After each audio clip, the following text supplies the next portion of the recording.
सर्वेभ्यो नमो नमः।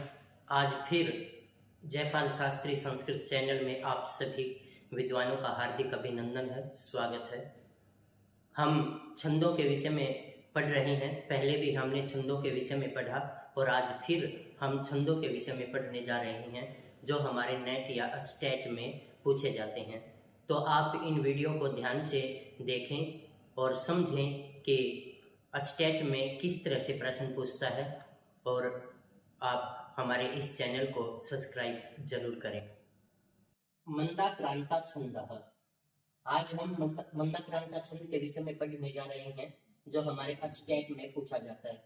काफी बार ये जो मंदाक्रांता छंद है इसके विषय में पूछा गया है, तो आप इसकी पहचान कर लें। मंदाक्रांता छंद का लक्षण है मंदाक्रांतांबुधि रस नगैर मो भनौ तौ गै युग्मम्। मंदाक्रांता 17 वर्णों का समवृत्त छंद है। इसमें एक मगण, एक भगण, एक नगण, दो तगण और दो गुरु होंगे तो वहां आपका मंदाक्रांता छंद होगा। पीछे जैसे शिखरिणी में भी 17 होते हैं और मंदाक्रांता में भी 17 होते हैं, तो इसका आप ध्यान रखें कि जो शिखरिणी है उसका एक लघु और एक गुरु ऐसा मिलेगा। ये आपका शिखरिणी छंद कहलाएगा। जैसे यहाँ मैंने शिखरिणी लिखा है तो यहाँ री ह्रस्व हो गई और ये आपकी दीर्घ हो गई। तो जहां पर अंत में पूरे के पूरे 17 वर्ण हो एक चरण में और अंत में एक लघु और एक गुरु हो वो आपका शिखरिणी छंद होगा। लेकिन जहां पर दोनों ही गुरु हो वो आपका मंदाक्रांता छंद होगा। तो आप ये स्टेट की परीक्षा में पहचान कर ले। इसका जब हम निशान लगाएंगे तो मैं के बाद आधा न है, इसलिए ये ह्रस्व होते हुए भी दीर्घ हो गया। दा दीर्घ हो गया, रा दीर्घ हो गया, ता दीर्घ हो गया, बू तो ये ह्रस्व है तो इस पे हमने ह्रस्व का निशान लगा दिया। धी ह्रस्व, र ह्रस्व, स ह्रस्व, न ह्रस्व, गई ये दीर्घ हो गया, मो दीर्घ हो गया, भै ह्रस्व हो गया, नौ ये आपका दीर्घ हो गया और तौ ये आपका दीर्घ है, गै ये आपका ह्रस्व है क्योंकि इसमें ह्रस्व स्वर है।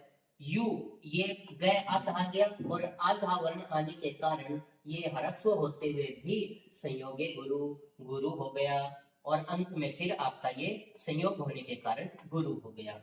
तो इसलिए जिस छंद के प्रत्येक चरण में 17 मात्राएं हो, एक मगण हो, एक भगण हो, एक नगण हो, दो तगण हो और दो गुरु हो तो वो आपका मंदाक्रांता छंद कहलाएगा।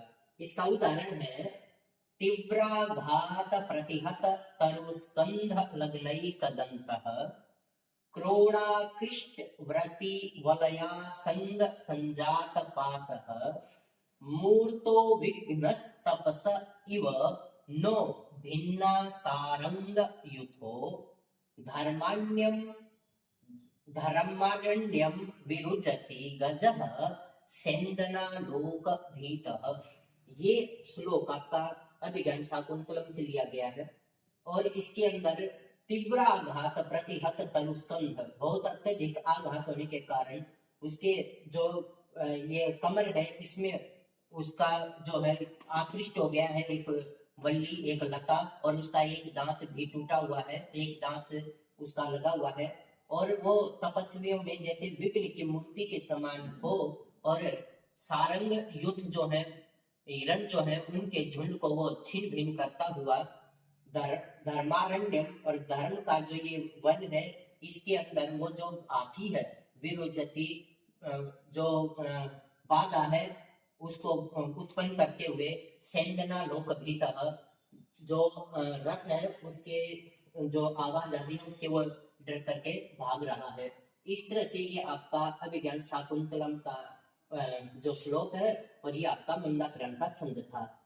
तो फिर हमें एक बार फिर देख लें कि मंदाक्रांता छंद के अंदर प्रत्येक चरण में 17 मात्राएं होंगी। एक मगन होगा, एक भगन होगा, एक नगन होगा, दो तगन होंगे, दो गुरु होंगे, वो आपका मंदाक्रांता छंद होगा। शिखरिणी लक्षण रसैरुद्रैश्छिन्ना यमन सभ लागः शिखरिणी। शिखरिणी छंद 17 वर्णों का समवृत्त है। इसके प्रत्येक चरण में एक यगण, एक मगण, एक नगण, एक सगण, एक भगण, एक लघु और एक गुरु होगा। वो आपका शिखरिणी छंद कहलाएगा। हम यहाँ इस पर निशान लगाएंगे। र ह्रस्व, सई दीर्घ, रु दीर्घ, द्रई दीर्घ, छी न आ गया आधा, तो इसके लिए इसका संयोग हो गया और ये ह्रस्व होते हुए भी दीर्घ हो गया। ना दीर्घ, य ह्रस्व, म ह्रस्व, न ह्रस्व, स ह्रस्व, भ ह्रस्व, ला दीर्घ, ग विसर्ग होने के कारण ये ग दीर्घ हो गया, इसलिए इस पर दीर्घ का निशान आएगा। सी ह्रस्व, ख ह्रस्व, री ह्रस्व और अणि दीर्घ। तो इस तरह से आपका जो शिखरिणी छंद है, इसके प्रत्येक चरण में 17 मात्राएं होंगी। एक यगण होगा, एक मगण होगा, एक नगण होगा, एक सगण होगा, एक भगण होगा, एक लघु और एक गुरु होगा और 6 और 11 मात्राओं पर जिसकी यति होगी वो आपका शिखरिणी छंद कहलाएगा। यहाँ इसमें लिखा ना रसई ही, रस कितने होते हैं 6 और रुद्र कितने हैं 11, तो 11 और 6 17।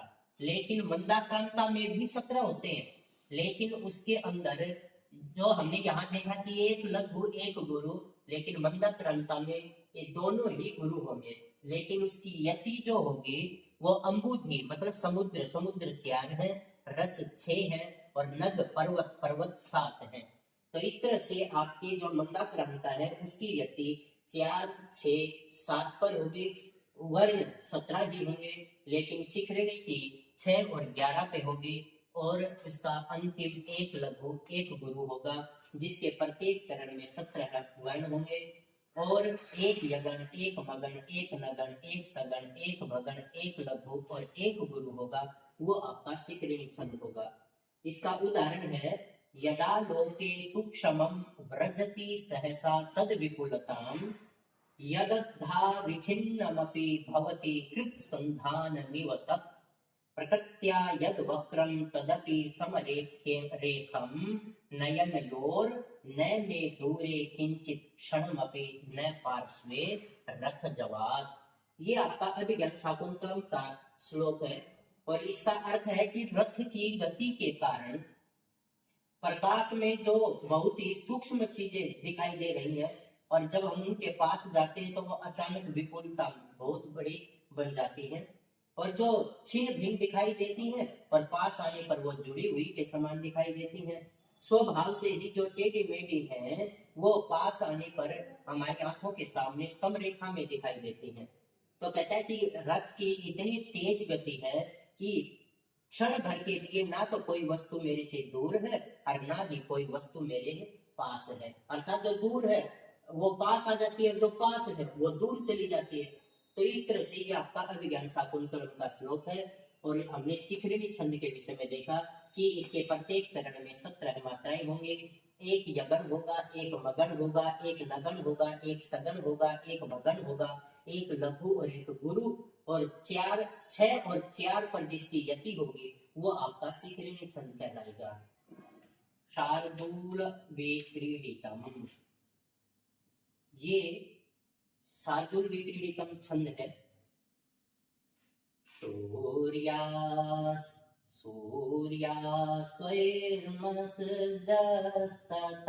सगुरवः शार्दूल विक्रीडितम। शार्दूल विक्रीडितम के प्रत्येक चरण में 19 मात्राएं होंगी और ये समवृत्त छंद कहलाएगा। समवृत्त का अर्थ होता है जिसके प्रत्येक चरण में समान वर्ण हो। यदि असमान वर्ण होंगे तो वो अर्ध समवृत्त छंद कहलाएगा, लेकिन जिसके चारों भी चरणों में 19 मात्राएं हों वो आपका समवृत्त छंद कहलाएगा। इसके प्रत्येक चरण में एक मगण, एक सगण, एक जगण, एक सगण, 2 तगण, एक गुरु होंगे और इसकी जो यति है वो सूर्य और अश्व, सूर्य होते हैं 12 और अश्व होते हैं 7, तो 12 और 7 पर जिसकी यति होगी वो आपका शार्दूल विक्रीडितम छंद कहलाएगा। इसके अंदर हमने निशान लगाए हैं, देखिए सु यहाँ पर आएगा दीर्घ दीर्घ दीर्घ, मैं ह्रस्व स ह्रस्व ज दीर्घ, यहाँ स के संयोग होने के कारण ये दीर्घ हो गया, त ह्रस्व त दीर्घ विसर्गों के कारण ये ह्रस्व ह्रस्व ह्रस्व दीर्घ, सा ये दीर्घ है, दु ये दीर्घ है, ल ह्रस्व है, वी ह्रस्व है लेकिन संयोग हो गया इसलिए ये भी दीर्घ हो गई, ये दीर्घ है, ये ह्रस्व है और ये दीर्घ है। तो यहाँ पर आपके जिसके प्रत्येक चरण में 19 वर्ण हो, प्रत्येक चरण में एक मगन एक सगण एक जगण एक सगण दो तगण एक गुरु हो, वो आपका शार्दूल विक्रीडितम छंद कहलाएगा। और इसका उदाहरण है, देखिए यहाँ दीर्घ लग गया, ये दीर्घ ह्रस्व ह्रस्व ह्रस्व दीर्घ ह्रस्व दीर्घ ह्रस्व ह्रस्व ह्रस्व दीर्घ दीर्घ दीर्घ ह्रस्व दीर्घ दीर्घ ह्रस्व दीर्घ, अंत में आपका एक गुरु आ गया। तो ये आपका शार्दूल विक्रीडितम छंद है। ये जो श्लोक है ये अभिज्ञान शाकुंतलम से लिया गया है। पातुं न प्रथमं व्यवस्यति जलम् योऽस्मास्वपीतेषु या नादत्ते प्रियमण्डलापि भवताम् स्नेहेन या पल्लवम् आद्येव कुसुम प्रवृत्ति समये यस्या भवत्युत्सवः सेयं याति शकुन्तलापतिगृहम्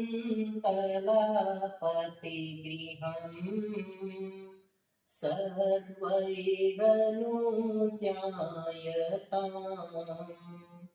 कहता है कि जो आपको पानी पिलाने से पहले कभी पानी पीने का प्रयास नहीं करते थे, उसे बहुत ही सजने और संवरने का शौक था, लेकिन फिर भी स्नेह के कारण आपके जो नए नए पत्ते या फूल होते थे उन्हें नहीं तोड़ती थी। जो पहला आपके ऊपर फूल या कुसुम आता था तो उसके लिए बड़ा उत्सव का समय होता था। आज वो शकुंतला अपने पति के घर जा रही है, इसलिए आप सब उसे उनके पति के घर जाने के लिए आज्ञा प्रदान करें। तो ये आपका विक्रीडितम छंद था, शार्दूल विक्रीडितम छंद था। शार्दूल विक्रीडितम छंद के प्रत्येक चरण में 19 मात्राएं, एक मगन एक सगण एक जगण एक सगण दो तगण एक गुरु हो और 12 और 7 पर जहां यति होगी वो आपका शार्दूल विक्रीडितम छंद होगा।